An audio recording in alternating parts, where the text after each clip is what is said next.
two very rare, very expensive Ferraris just sold at RM Sotheby's auction out in Monterey, California at Car Week for ridiculous numbers. And we need to talk about the Ferrari market in general and why these two cars are so relevant. I was planning on making a video about this after Car Week, like it was on my list of videos I wanted to make, but these sales, I think we need to talk about it sooner, basically, after seeing the numbers that these sales did.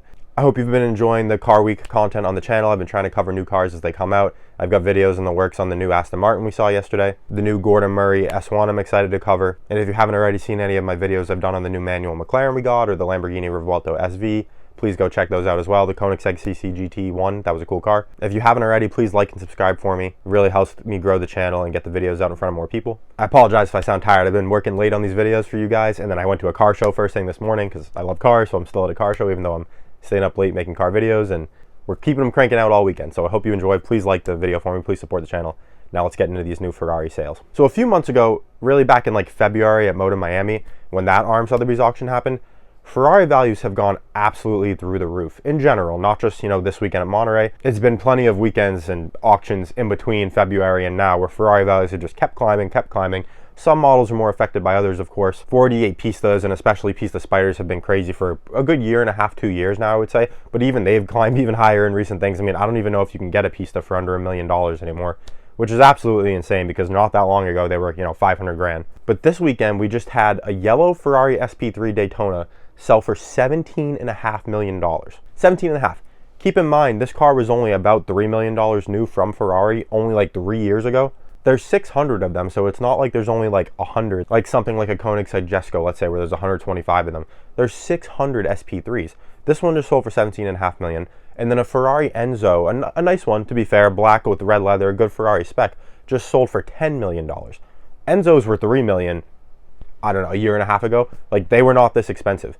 And even pre the crazy auctions in February, SP3 Daytonas were a lot closer to like 5 million, and Enzos were still, 2.5 to 3, depending on the condition of the car, 3.5 for like a really nice one. So now we've gone from 5 million to 17.5 million, and from 3 million to 10 million in months. So what's going on with the Ferrari market? There's been all kinds of speculation online that maybe there's market manipulation involved, maybe the auction houses are driving up the values themselves, some people have been saying. Other people are saying now that private equity firms are more open to investing money into investable cars, that's why the Ferrari prices are going so crazy. Because if you're buying an investment car, Ferrari probably is where you start. I mean, it's got the broadest portfolio of cars you could add and, established history and everything. But then there's also another theory, which I'm sure is playing a factor into this across the board on Ferrari, is the Luce, the Ferrari Luce that came out a few months back, if you don't know, is Ferrari's new fully electric SUV that literally brought the car world to a halt when it came out. It was that shocking. It kind of looks like a BYD or something like that, and Ferrari just like threw up all over it. They had the guy that designed the iPhone make the car for them, which is great. If you hadn't seen my video at the time, I basically said this was what was supposed to be the Apple car that was canceled about 3 years ago, and I think Ferrari literally picked up that project like from the same guy that designed it and everything, gave it their interior, and that's how we ended up with the Ferrari Luce. That car, I think, scared a lot of people because Ferrari only makes the Dodici Cilindri now with their naturally aspirated V12. Everything else is hybridized in some way. We've got the 296 with the V6 hybrid setup, and we've got the SF90 and now the 849 Testarossa with the hybrid twin-turbo V8 setup. That car is not particularly good looking. The 296 is pretty good looking still, but Ferrari's definitely been going down a path that a lot of people aren't super happy about, and so we're seeing cars like the 458 basically double in price from February to now. I mean, 458s were 200 to 270 for like a really nice one back at the beginning of the year. Now they're like 450 to 500,000. Last naturally aspirated V8 Ferrari really made. Pistas were already going crazy, like I said. I think that was happening before the Ferrari prices went crazy. The Pista market was kind of, I don't want to say being manipulated, but a few dealerships were buying up like all of them and kind of setting the market on it, and that's kind of what dictated the price on those. But in general, we've been seeing the more analog, non-hybridized, ideally naturally aspirated, but in many cases twin turboed as well, with cars like the Pista have been skyrocketing in value the last 8 months or so, we'll say. And these auctions in California just took that to another level. So this SP3 Daytona, very low mile car, under 1,000 miles. I believe it was 800 off the top of my head, 880, maybe something like that. Bold car, yellow car with like a nice black stripe and everything. It's a good looking car, don't get me wrong. I love the SP3 Daytona. It's definitely one of the better Ferraris they've made in the last 5 years or so. But there's 600 of them, so it is rare because there's not a lot of them for sale, but it's not like one of the super limited, production cars. It's not like there's 100 of them or something. I mean, cars like a Koenigsegg Jesko or, even a lot of the Bugattis, a Bugatti Mistral, for example, there's only 99 of those, and they do sell for about 8 million. Is this SP3 Daytona double the price of a Mistral, even though there's 6 times the units?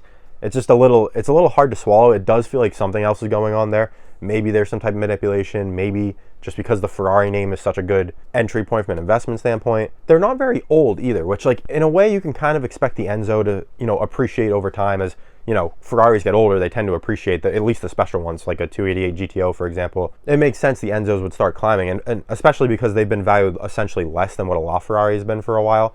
Mainly because the LaFerrari is such a big jump in performance too. But seeing this SP3 Daytona go for 17, I mean, that's 7 million more than an Enzo, which there's less Enzos than SP3s. It's an older, even more analog, more raw driving experience with the same Ferrari V12. It makes a little less power, obviously, but you know, same basic principle. Some people feel that the Enzo is more of like a real Ferrari. So you would think that the values would be maybe swapped on these two cars. Maybe the SP3 would be the $10 million one, and the Enzo would be like the, you know, $17 million one. But these newer Ferraris have just gone absolutely crazy in price. There has to be something going on. I'm curious. Let me know in the comments what you think it is. I mean, the Luce effect is definitely very real, but there has to be something else going on with either manipulation or more money coming into the market than there's ever been before for these things. I mean, even looking at a car like the 812 Competizione and Competizione Aperta, they're like $3.5 million for a convertible. The Aperta, they were like 800 new, and they're $3.5 million 4 years later. Just like that, you know, it's insane. I mean, F12 TDFs were like $1 million from like 2017 when they came out, and you know, don't get me wrong, they bounced around a little. They went up to like $1.2 million, then they came down to like 900. They were always within that range from like 2019 to like 2023 maybe, and then those shot up to like 2 million. And now 812 Competiziones are like, you know, a regular one's 2.8 and a convertible's 3.8. Ferrari prices are just crazy. And I know some people might say, hey, wait a minute, didn't a Ferrari SP3 Daytona sell for 26 million last year? And that is true, but that was like I think an additional car Ferrari made on top of the 599, specifically for a charity auction. And that one, the number's a little suspiciously high as well. But with the charity stuff, people might be willing to pay a little more for it for, you know, tax and charity purposes perhaps than they would have been otherwise. So I don't think that $26 million one is at all like where we should expect the market to be on these. And to be honest with you, I'm not even sure that the 17 million number will stick. Something feels a little off about it. I wouldn't be shocked if we saw the next SP3 Daytona that hits an auction sell closer to like, you know, 10 to 13 range in there, because this was literally like like an $11 million jump from what they were usually selling for. So this is like a huge jump. Now Ferraris have done huge jumps, and these SP3s don't come up for sale very often. Even though there's 600 of them, most people hold on to them. And I feel like we see more Enzos going across the block, honestly, than we do SP3s, even though there's less Enzos and they're older. But regardless, this is just absolutely crazy. We've got, you know, pretty new Ferraris. It's not like this is like a 250 GTO or something that we're used to seeing in the $20-30 million range. This is a car that's only a few years old, going for almost $20 million. I mean, this is a car there's 600 of that's selling for, you know, the same money as essentially like a Pagani Zonda 760. And, you know, not as much as a Cinque, but pretty close. A car that there's only 5 of. And how many 760s are there really? Like 40 maybe in the whole world? There's 600 of the SP3s. And I love the SP3. I'm not trying to discount the SP3 in any way. It's just the values are nuts recently, and I had to talk about it. I'll probably do like a more dedicated video on this topic in general in a couple weeks, right? But I want to get something quickly out about this in Car Week because it is nuts. And I know there's a lot of new cars that have been coming out, but this auction news is actually more surprising than some of the cars we've gotten. So stay on the lookout on my channel for more videos dedicated to actual specific cars. And of course, I'll do a full recap, you know, Monday or Tuesday of when we get through the weekend and all the cars we saw come out, if you weren't able to watch the videos along the way. But I really appreciate you guys supporting the channel and leaving great comments and subscribing for me and helping get the videos out there. I'm going to keep working hard on these videos for you guys, keep getting them out all weekend. So please like this one, and I hope to see you in the next video. Thanks for watching.